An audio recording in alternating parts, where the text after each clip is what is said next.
Bonjour à toutes et à tous, bienvenue. C'est encore un plaisir pour moi de vous retrouver pour ce nouveau rendez-vous de Top Chrono. Alors, notre épisode d'aujourd'hui, il est un peu spécial. C'est un épisode hors série. Alors que nous poursuivons notre série dans laquelle nous parlons de mission de vie, d'appel de destinée et de prédestination, permettons-nous cette petite pause, si je peux l'appeler ainsi, pour parler du thème Quand Dieu te regarde, il voit son enfant, pas ton erreur. Récemment, il y a une pensée qui est montée dans mon esprit fortement et elle m'a interpellé. C'était le fait que beaucoup de gens, beaucoup de personnes, quand on parle des choses qui concernent Dieu, que ce soit de près ou de loin, ou même la foi en général, ces personnes ne se sentent pas éligibles ou légitimes, entre guillemets. Il y a des moments où l'on se sent indigne, en fait. L'on se sent disqualifié, ou même trop imparfait pour être aimé par Dieu. On se rappelle nos fautes, nos chutes, nos manquements, nos égarements. Mais la vérité, c'est que lorsque Dieu te regarde, en fait, il ne voit pas ton passé. Il voit son enfant. Il ne regarde pas tes erreurs, mais il regarde l'œuvre parfaite qui a été accomplie par Jésus à la croix. Dans cet épisode, donc, je veux te rappeler une chose simple mais puissante. Tu n'es pas tes erreurs. Tu n'es pas tes erreurs. Dieu t'appelle par ton nom, pas par ton échec. Aujourd'hui donc, on va méditer ensemble sur 3 vérités. D'abord, pourquoi tu n'es pas défini par tes erreurs. Ensuite, ce que signifie vraiment l'œuvre achevée de la croix. Et enfin, pourquoi la grâce n'est pas un prétexte pour pécher. Alors, prépare ton cœur, parce que je veux te parler aujourd'hui. Tu n'es pas tes erreurs. Voyons ensemble donc pourquoi nous ne sommes pas nos erreurs et quelques exemples de profils en apparence disqualifiés que Dieu a puissamment utilisés et que Dieu utilise même encore puissamment aujourd'hui. Beaucoup de gens, comme je disais, vivent prisonniers de leurs fautes passées. Ils se disent « j'ai trop mal agi, Dieu ne peut plus se servir de moi ». Mais la vérité, c'est que tu n'es pas défini par ce que tu as fait, tu es défini par ce que Jésus a accompli pour toi. Regarde les Écritures.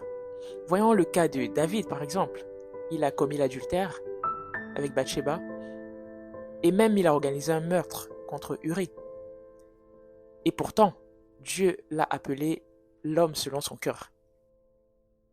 Voyons le cas de Moïse, qui a tué un Égyptien et il s'est enfui dans le désert.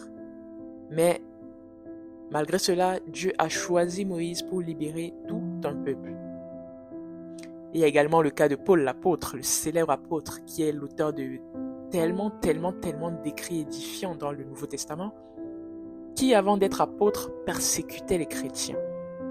Et pourtant, Dieu a fait de lui un instrument puissant pour répandre l'évangile. Que dire de Pierre donc, qui est celui qui a renié Jésus 3 fois et qui est devenu le pilier de l'Église. Ce que je veux te dire aujourd'hui, c'est que ton passé n'a pas le pouvoir d'annuler ton appel. Ton passé n'a pas le pouvoir d'annuler ce que Dieu a prévu de faire dans ta vie. Et cette vérité n'est pas seulement valable pour les héros de la Bible. Elle est toujours vraie aujourd'hui. Que ce soit pour toi, que ce soit pour moi, peu importe ton passé, peu importe les erreurs que tu as commises. Dieu a un plan pour toi et c'est important de le garder à l'esprit.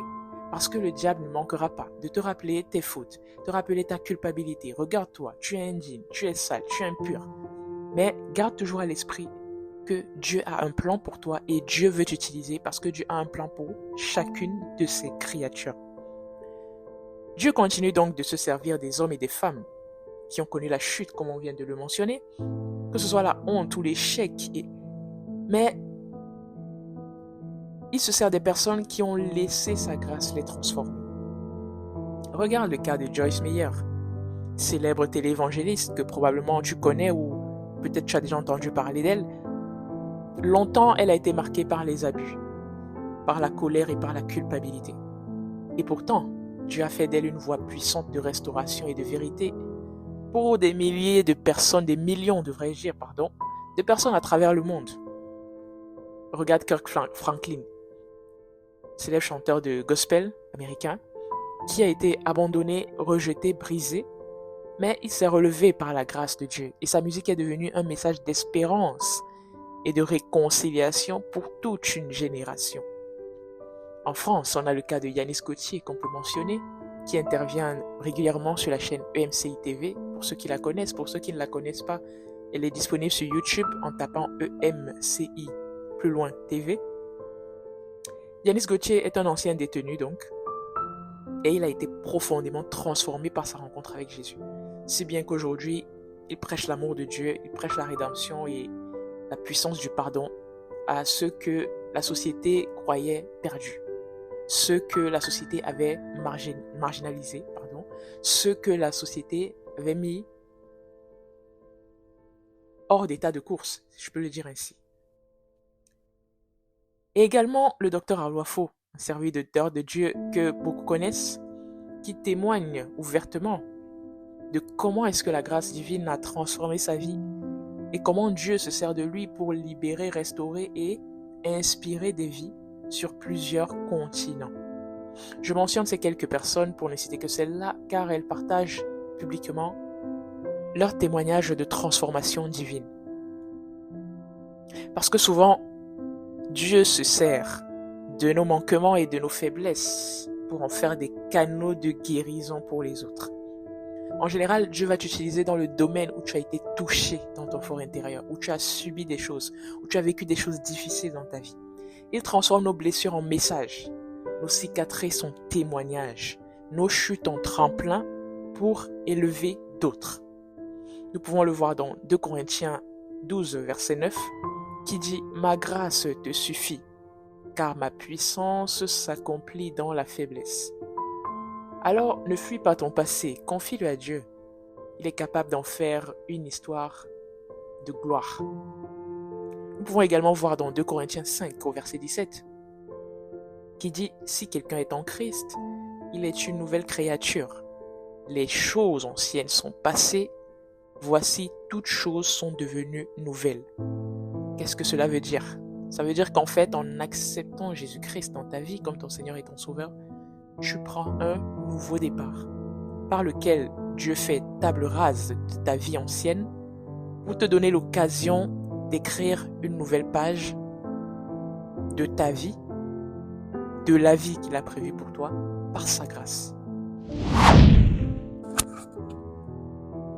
L'œuvre achevée de la croix.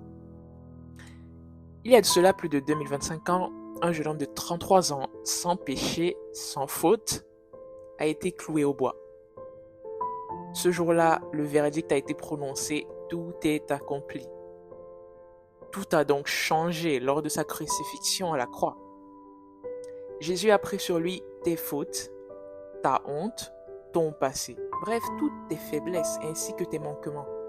Il les a cloués à la croix.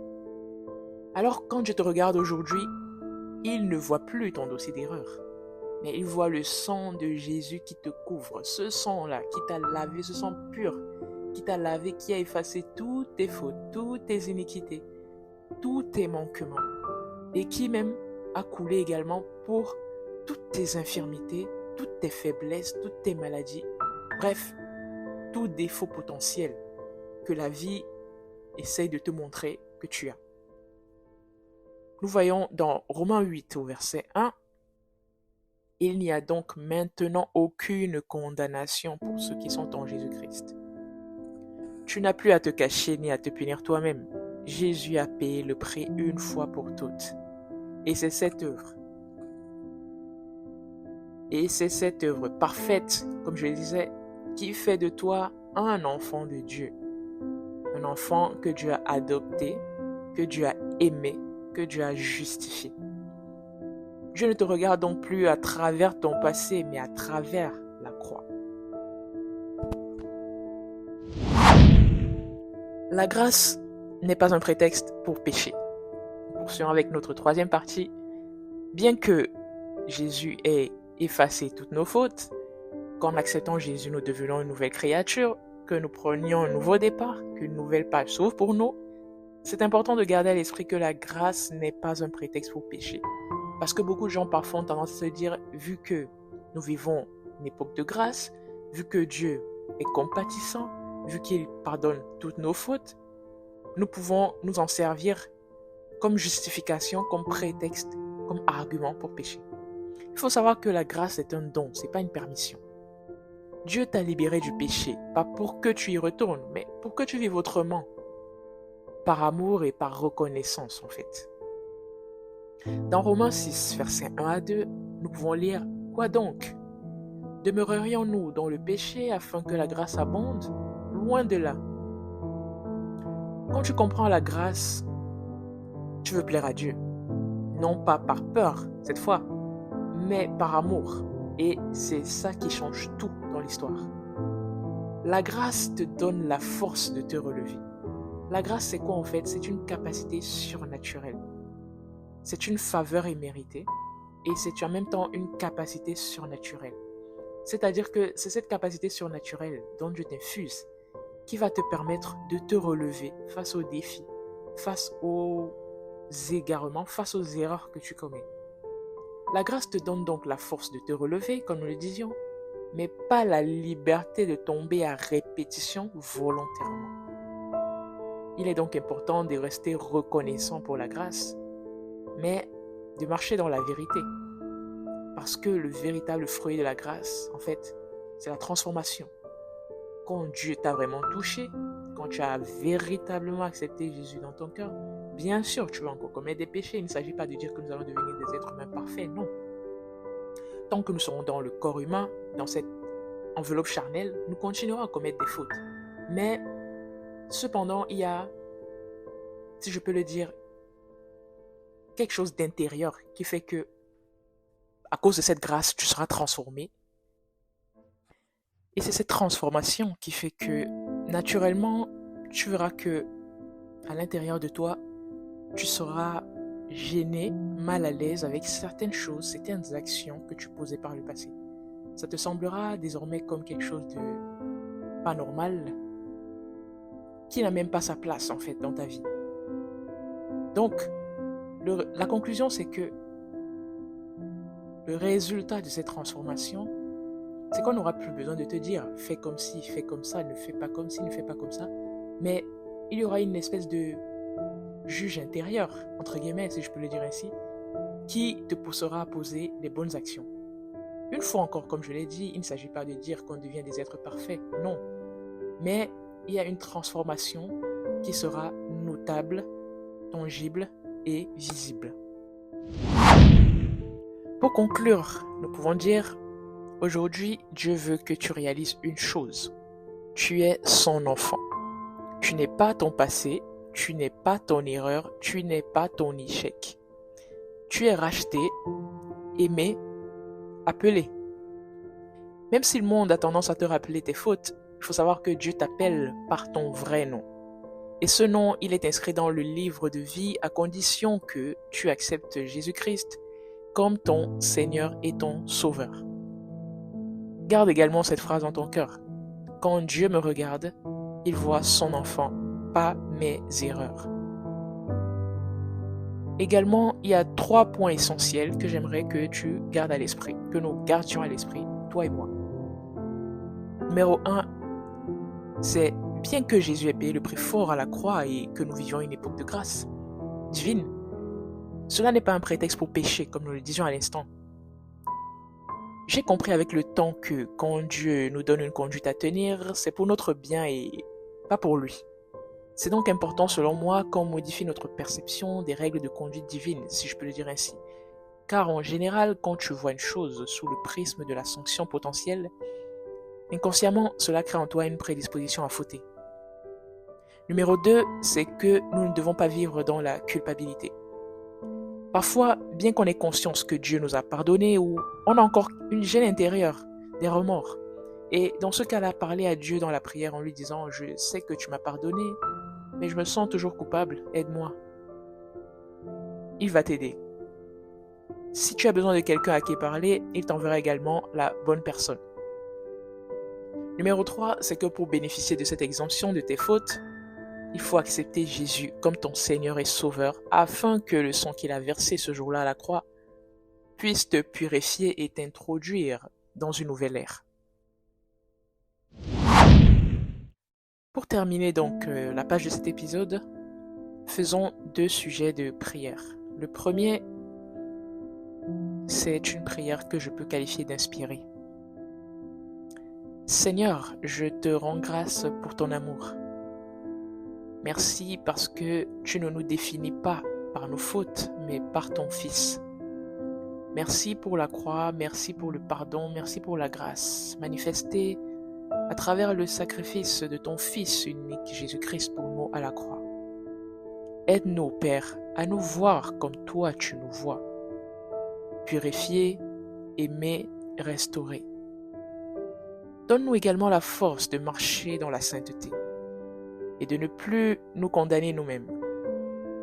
Donne-nous la force d'accepter ton regard plein d'amour et de jouir de cette révélation de notre nouvelle identité en tant que tes enfants, en tant que enfants du Dieu Tout-Puissant qui a créé l'univers et la terre.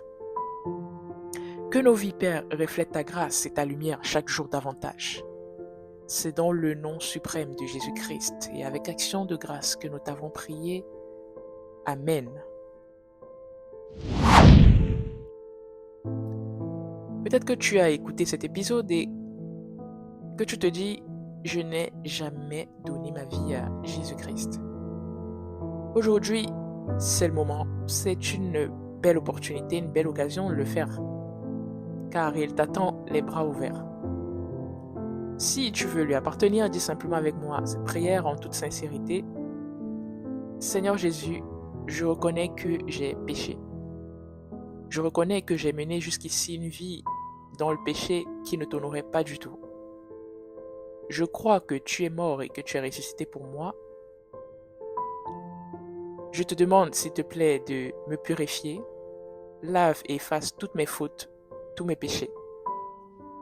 Je t'invite à venir dans mon cœur, sois mon Seigneur et mon Sauveur personnel.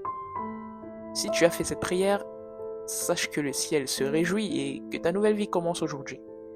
Tu trouveras un formulaire à cet effet sur le lien en description de cet épisode et moi-même ou quelqu'un d'autre de l'équipe reviendra vers toi pour te guider pour tes premiers pas dans cette nouvelle vie. C'est encore un plaisir pour moi de passer ces quelques minutes avec vous dans la présence de notre Dieu. Je vous remercie pour votre attention, je vous remercie de m'avoir écouté. C'était encore moi, Sonia Béguide, de la part de notre Dieu pour vous servir. Et surtout, n'oubliez pas, on avance ensemble. À bientôt pour un nouveau rendez-vous de Top Chrono. Ciao!